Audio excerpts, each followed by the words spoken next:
historians here at Riverside, and today we are making bricks. Brickmaking is one of the activities that we have put in our hands-on history adventure box. It is chock full of hands-on activities and tricks of the trade from history detectives like me. And one of the activities in here is brickmaking. And you might ask, why bricks? Well, for a couple of reasons. One, the historic house pictured here behind me is completely made of bricks. There were over 300,000 bricks handmade here on the property and used to complete this house. And they are one of the most common artifacts we find in the archaeology, but also they are an integral part of the Riverside experience. They are a time-tested favorite activity of part of our field trip program. And we're gonna make a brick. And one of the reasons that we really enjoy making bricks is because it gives us an opportunity to acknowledge and honor some of the people who lived here. Even though this place is called Riverside, the Farnsley Mormon Landing, most of the people who lived here over time weren't Farnsleys, and they weren't Mormons either. The majority of the people who lived here over time were either Native Americans or they were African Americans, either enslaved African Americans, or after 1865 they were free.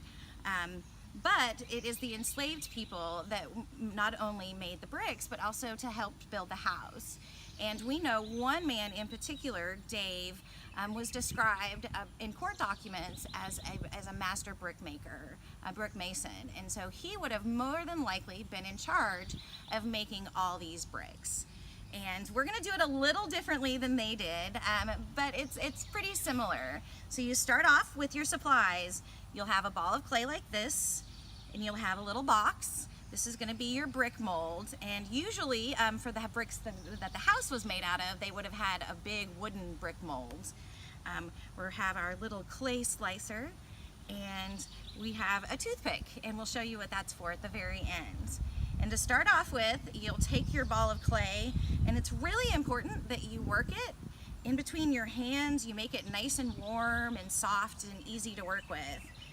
Now we know where the clay that came to make the bricks for the house came from. It was actually dug from a pit in a field not too far from here.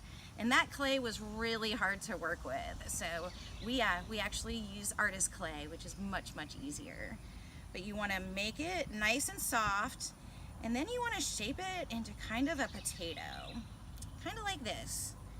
And then what you're gonna do is you're gonna take your potato and you're gonna put it in your mold, and using your thumb or your finger, you're gonna slowly start to work your clay into the mold. Now you wanna be patient, and you wanna get your clay all the way into the corners, and that's gonna be important. You don't want a brick that doesn't have any corners on it. And slowly, your box is gonna fill up with clay. And that's okay. You don't want to worry about it if you have extra. In fact, you want extra. You want to kind of smooth out all that extra until it's kind of mounded on top of your box. And you don't want to push too hard because you'll blow out the sides of your box. You can kind of support it.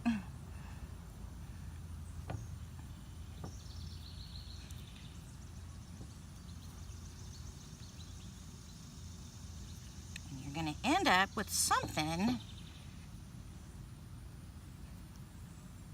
that looks a little bit like that. Kind of looks like a loaf of bread with a big old rounded top. And that is where this guy comes in. And you're going to take him, and using the top of your box as a guide, you're going to slice off all that extra clay. And this is called striking a brick. Ta-da! And you'll notice those little marks, those are called strike marks. And then we found, during the restoration of this house, we found a very, very special brick, and it was signed by Gabriel Farnsley. So obviously people were writing in the wet clay of the bricks. And so you can use your toothpick and decorate it any way you would like. we encourage people to add the date to their brick.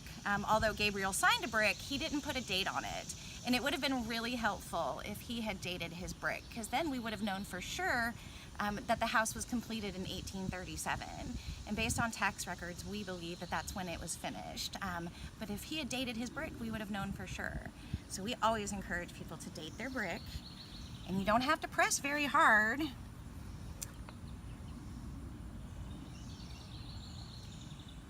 just use your toothpick.